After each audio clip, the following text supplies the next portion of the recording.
Ladies and gentlemen, fight fans all around the world, let's talk some boxing. So this is part two, Mayweather versus Pacquiao. We're looking at unique situations that both of them share. And in this case, we're talking about concerning the fight conditions between Diego Corrales and Floyd Mayweather Jr.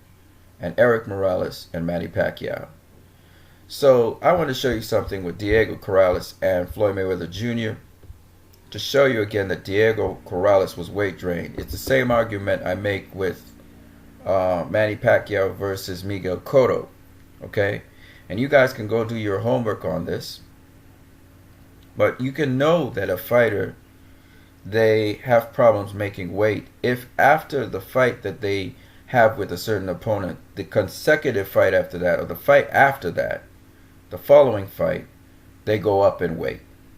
And let's look.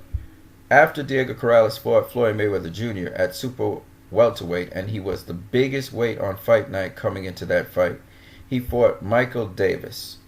Now, what weight did he fight Michael Davis at? Let's have a look. So we're going to actually go in there and have a look, shall we?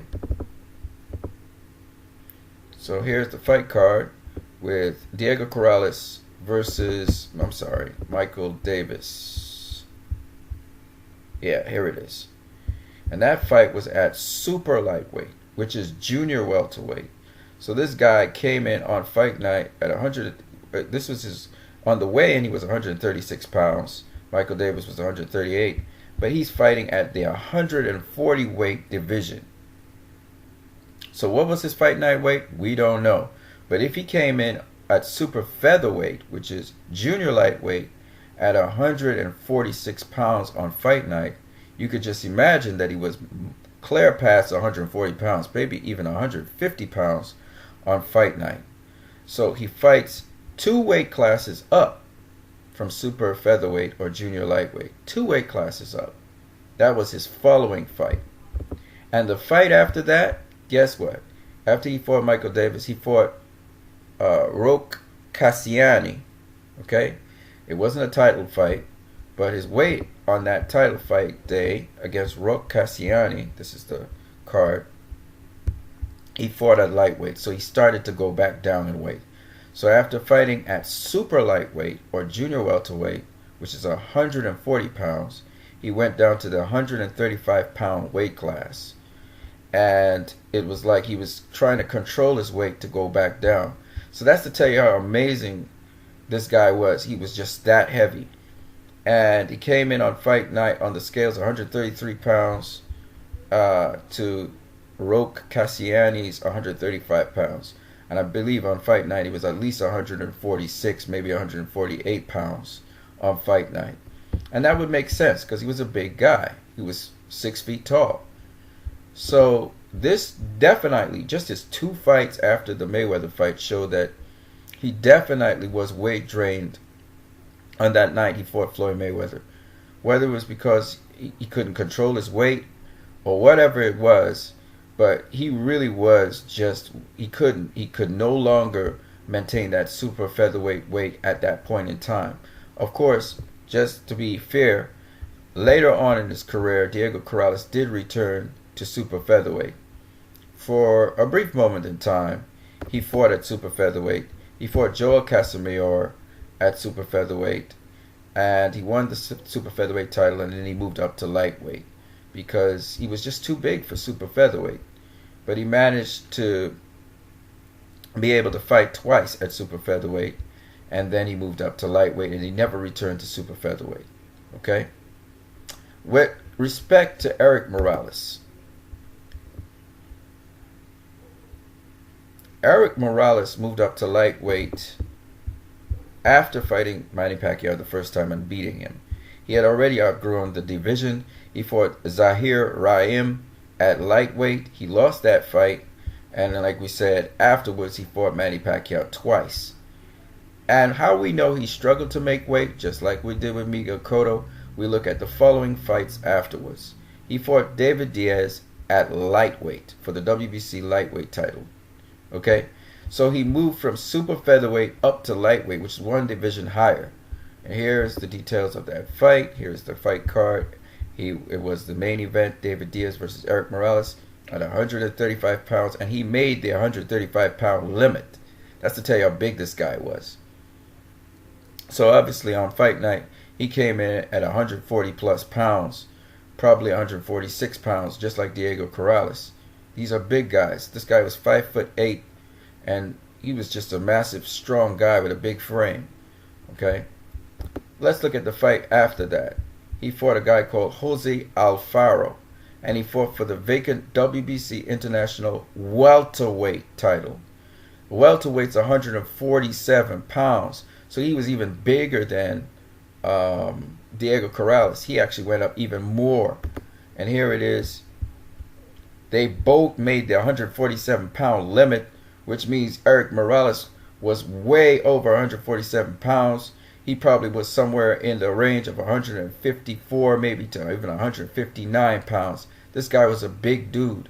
Imagine Eric Morales walking around at 150 plus pounds, trying to fight Manny Pacquiao at 130 pounds.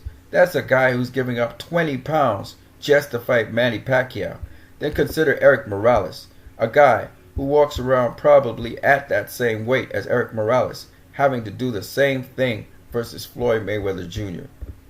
That's the problem with these guys. They had to lose all that weight. So obviously they were weight drained when they went into the fights with Manny Pacquiao and Floyd Mayweather Jr. And imagine Eric Morales doing that twice, back to back. Wow, that must have really messed him up. That's probably why the second fight he didn't even last as much as the first. Both fights he was knocked down, and he stayed down, just staring at people and shaking his head, because he had lost so much weight to be able to go into that fight. And Diego Corrales, a guy who was mowing down everybody. You need to go watch his fights against Angel Manfredi, Justin Juker, Derek Gainer, a very slick, skilled southpaw who reminds me, in his style, reminds me a lot of a great Roy Jones Jr. Beautiful style, great movement, and he mowed this guy down in 3 rounds. Now, he came up to face Floyd Mayweather Jr. Now, in all fairness, it is not the first time that a guy like Diego Corrales had been at lightweight and moved down from lightweight to super featherweight and beat someone. In this case, against Angel Aldama, he did fight him for the International IBA lightweight title, got it, and then went on to beat Roberto Garcia. But we have to admit that this guy had grown since then, and he had actually started to outgrow the super featherweight division, to the extent to which his nutritionist, Alex Ariza at the time, had him go to 2 consecutive fights where he blew up. First, his fight was it was a lightweight fight, and his second fight was, his first fight was a junior welterweight fight. So he blew up to 140 pounds, at least for the limit, which means he was somewhere around 148, maybe even 150 pounds on fight night. Then he came back down to lightweight, and then eventually fought 2 fights at super featherweight. And do understand, this guy, he had lost his first fight by TKO to Joel Casimiro at super featherweight, because I'm guessing he was so big he struggled to make the weight. And then in the second fight, he was able to get a split decision win, and he never returned to super featherweight after that. So, for anyone who doesn't understand what I was saying about these guys being weight drained, and a lot of people have problems with me saying that, I can also apply that to Diego Corrales' fight against Angel Manfredi, who had not been at super featherweight for a very, very long time. He had fought at lightweight and then tried to move down to super featherweight. And if you ever watch that fight, Larry Merchant comments and saying that Angel Manfredi must have lost some strength having to lose that weight because he had campaigned at lightweight so long.